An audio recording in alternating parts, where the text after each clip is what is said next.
Everyone, so the topic for 6B is your professional identity, which also connects with your sort of online digital identity.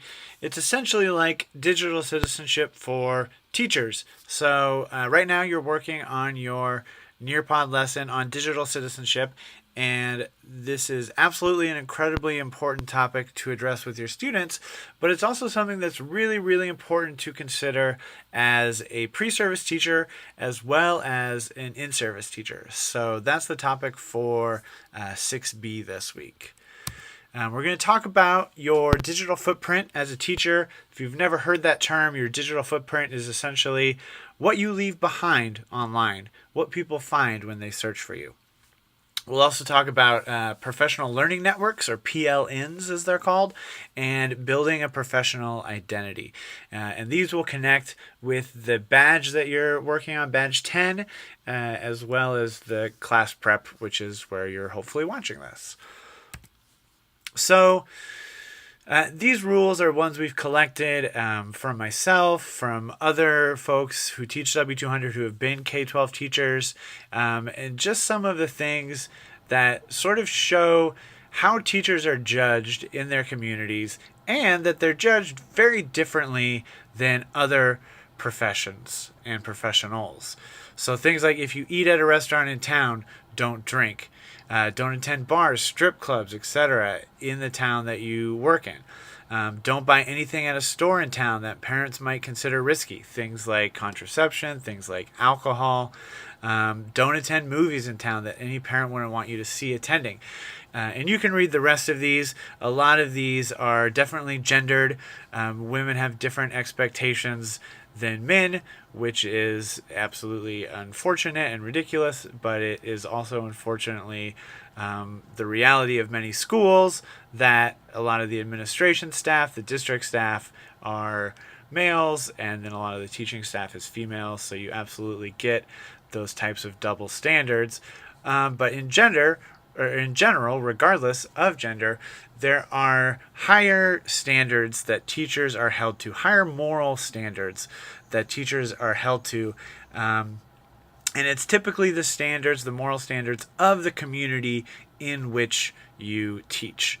So it might not be the standards of every individual, of course, but in general, every community kind of has its own sense of what they think the teacher should be, what that role should look like.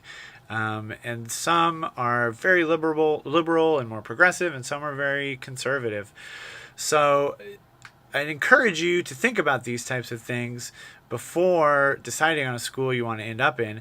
And my guess is you probably have many examples from your own K-12 experience where you can think about maybe times you saw a teacher outside of school, or teachers who were reprimanded or got in trouble because of certain behavior. So those things are really important to reflect on. And while this is more important or more in person, this also has an impact online. So I want you to take a second and think about this question: should a teacher be judged based on what they post on social media? Keeping in mind that it's very likely that at some point administrators, principals, parents, colleagues will see something that you post on Instagram, Snapchat, Facebook, whatever it might be. So think about that question for a second. And I think what the conclusion that I come to, at least most often, is that maybe they shouldn't be judged on some things, or maybe there should be lighter standards for how teachers are judged. But the point is, teachers will be judged. So sort of regardless of if you think they should or shouldn't do it, it's going to happen. You're going to be judged. Your future employers will search for you on the internet, on Google, on all social media. They will dig up everything they possibly can on you.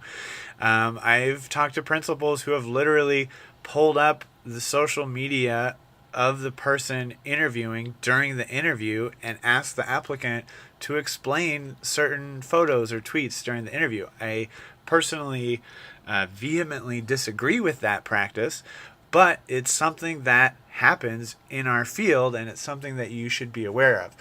So regardless of if it should or shouldn't be happening, administrators, principals, parents, colleagues will be making decisions about who you are and sort of how you represent yourself based on what they find online about you. So it's really important to be aware of that and to be cognizant that what you're putting online absolutely matters. And it's also really important to understand what things are private, what things other people can see, what things other people can't see, what things people can see if they're friends with your friends versus if they're just an anonymous stranger. Having an understanding of that is really important, and we're going to talk about that this week. So, I've sort of talked about this already. This also kind of falls into things you should teach your students as well. But college admission and employers absolutely read your online profiles. Same with educators and parents. And you really need to educate yourself on the basics of privacy.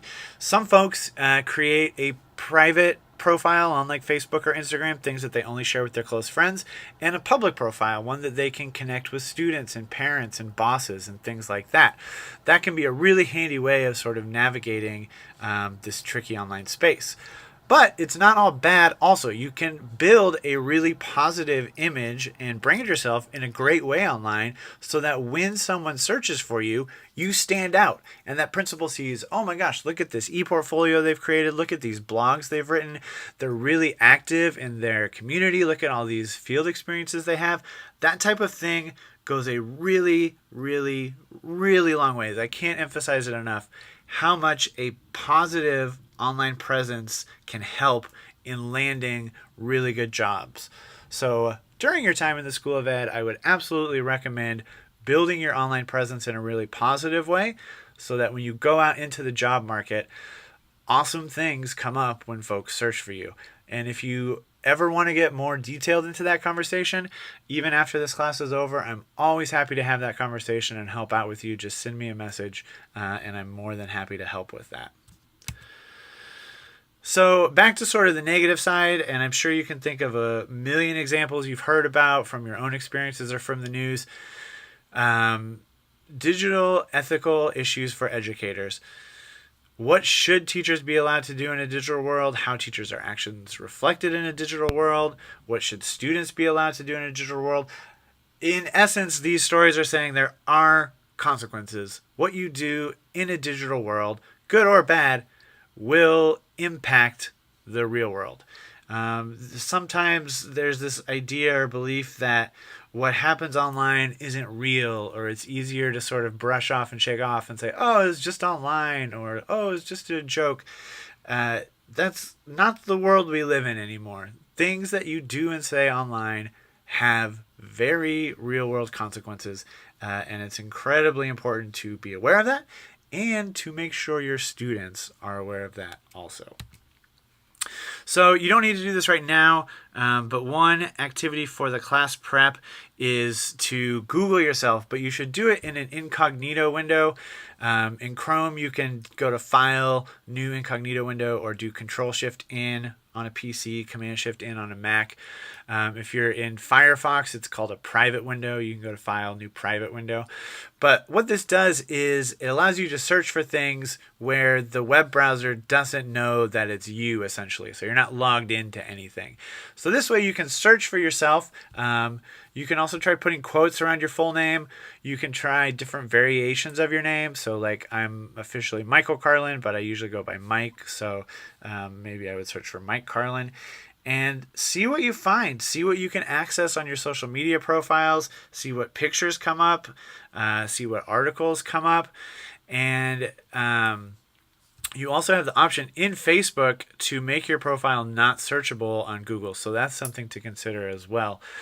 But the point is, see what's out there already on you and think about how it sort of reflects you as a person. Does it reflect you in a good way, in a negative way, in a neutral way? Or is there nothing you're finding?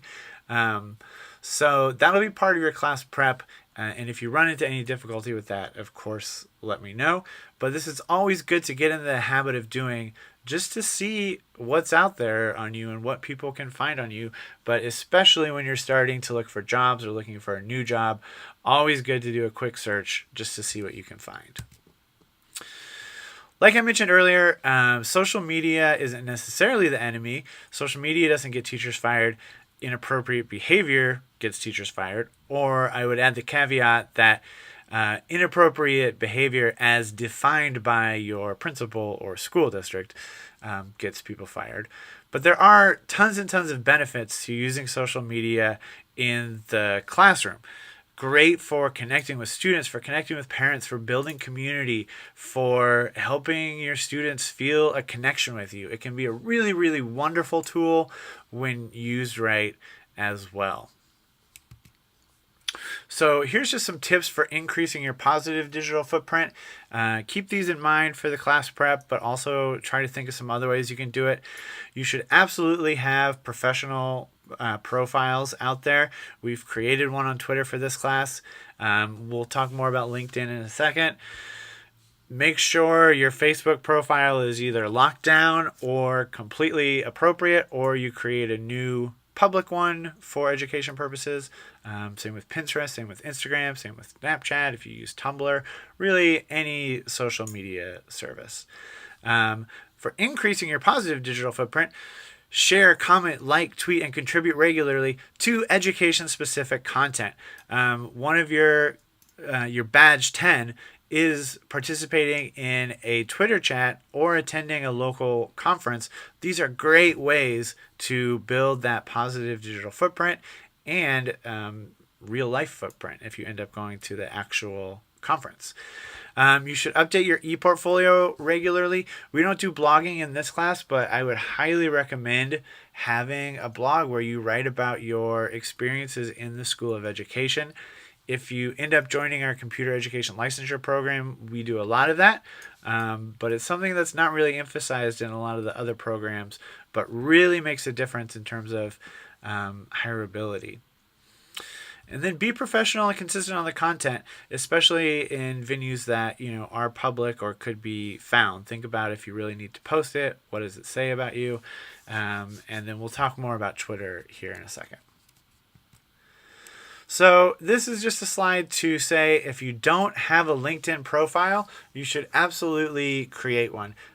Principals, administrators will look for you on there, and if you have things, that is beneficial. So you can talk about it's essentially Facebook for professionals. You can talk about the jobs you've had, the experiences you've had. You can get people to recommend you on there. You can upload your resume. It's not like an exciting or fun social network necessarily, but it is great for having a professional profile about who you are as a professional. Next, we're going to talk a little about PLNs, personal learning networks. We talked about them a little bit earlier, but PLNs are essentially online or in-person network of other professionals that you can connect with to get resources from, get lesson plan ideas from, keep up to date with things. It's essentially other people that you connect with that you can share ideas and resources with. And in the education community, these are really important and really, really active. There's tons of great teacher communities that are sharing resources online all the time.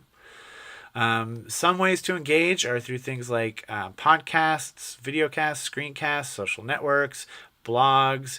Twitter's technically a microblog, but I would also just call it a social networking site. Social bookmarking, we're using Symbaloo, but there's some other good ones like Evernote and Digo.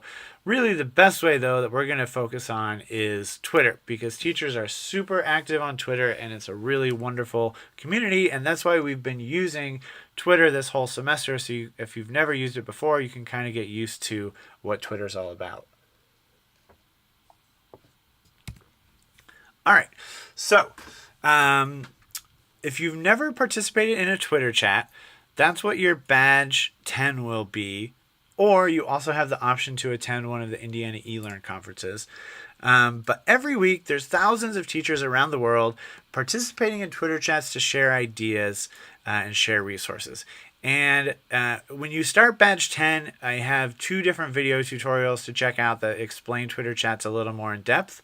But essentially, imagine all these teachers sitting at their computer at the same time, having a conversation around a particular topic. And they're using a hashtag to do it. And so the moderator will say, all right, question 1, what do you think are the best resources to teach digital citizenship? And then all the teachers will say, answer 1, I really love this because of this, and I really love this other thing because of this. And you get a really wonderful, active, vibrant conversation going across the state or across the US or even sometimes across the world about what other teachers are doing and finding beneficial. And it's fast-paced, but it's also really, really fun and engaging and a great way to connect with other people. So there's more details on that in your badge 10, and make sure to check out both of the video tutorials in there. But it's a great way to build a positive digital presence and to connect with other educators. So that's it for these slides. Again, make sure to check out everything that's in badge 10. You've got a little bit longer to work on badge 10, but do not wait until the last minute. Get started on it right away. You have 2 choices: Twitter chat or attend one of the Indiana eLearn conferences. Usually they're free, but for this class prep, you'll need to pick which one you're doing, and then you'll have 2 weeks to actually get it done. But you should try to do it right away just to get it over with so you can see if you run into any difficulties. Especially with the Twitter chat, sometimes they get rescheduled, sometimes they get moved to different dates. So do not wait until the last minute to do it. Instead, just do it and get it out of the way. It'll take an hour or less. It's a lot of fun. But let me know if you have any questions on that, or if you have any questions on anything at all from this week. Your Nearpod digital citizenship lessons due on Monday, and then we'll start our final topic, which is computational thinking, during week 7, and we'll just have those 2 weeks, week 7 and week 8, and then we'll be all done. Last thing, it's been a little while since we worked on our e-portfolio. We'll have some more time during week 7 and week 8 to do that. But this would be a good week if you didn't finish the home page when we talked about it last time, if you didn't finish the About Me page, if you haven't been adding your badges to the professional development page, check in this week and get that done. Because for the last 2 weeks, we'll be focusing more on the ISTE standards page, which takes a little bit of work. So make sure that the homepage, the About Me, and the professional development page, that those are all looking good. And then let me know if you have questions on anything at all.